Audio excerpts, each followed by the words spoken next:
Hey, this is Mezaka with more quick tips, and today we're going to talk about symmetry, which is always very, very useful. So let's jump right into it. Like, the very basic thing that you probably know about is,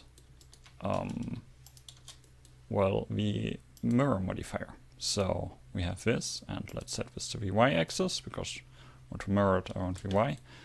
You just add it to the object in the modifiers tab and it works super well and it mirrors your thing, and that's cool. And you can also do that obviously with multiple axes. So if I remove these, I can enable the x-axis as well, and then it's like super cool. And if I enable clipping, it would also keep these faces like clipped to the edges. And that's amazing because it's such a nice tool. One thing, some tools have like special things that work with the mirror modifier, like the inset tool. If you press I and then press B, you will have a proper border thingy here, and that makes things even easier. Yeah, I think that's like pretty straightforward. But what if you don't want to have like axis symmetry, because we mirrored around the axis, but rotational symmetry, which is pretty much like take this geometry and rotate it around like many times, and then you will get a new result. So that's pretty easy to do. Let's poke these faces, and let's go into wireframe view mode, so that we can select all these with a new box select on 2.8. That's amazing. And then I'm going to scale it down, apply the scale, and go into solid view again. So what we're doing, if you want to have rotational symmetry, we'll get ourselves an empty. So I'm getting a sphere in this case, and then I'm going to add an array modifier to this one and select an object offset and get the sphere. What we can do then is rotate the sphere by 90 degrees in the z-axis and set this to 4. And now you can actually see that it will create a rotational symmetry, which is really, really cool. It's different than the axis symmetry, because you can notice, like, if this quarter here would be mirrored around the y-axis, like this long sticking point would be long right next to the axis. But now it's like a rotational thing. And that's super cool, but not yet like super useful, because you can actually combine both of them. And that is the main thing I want to do today. So I'm going to like create a small let's get a circle. Where's the circle? There's the circle, and let's use triangle fence for the fill. I'm going to create something that looks like a Colosseum or something. Hopefully. So this has 64 thingies around it, and I want to keep only 2. So I'm going to select all the other ones.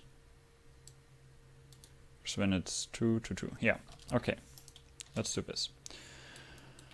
And now what I'm going to do is I'm going to add a mirror modifier to it, which will mirror it on the y-axis, and then I'm going to add an empty sphere, and additionally to the mirror modifier I'm going to add an array modifier with an object offset. And now we need to know like how much we need to rotate it around the z-axis.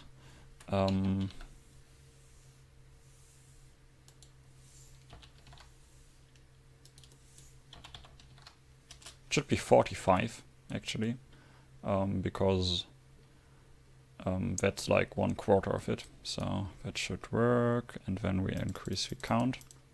And now, like, how does this help us? Let's see. If we get our knife tool and actually do something like this, and then let's extrude everything first, and then just these two faces, you can see it create something that is sort of like a Colosseum. Let me finish this a little bit more. Let's extrude these.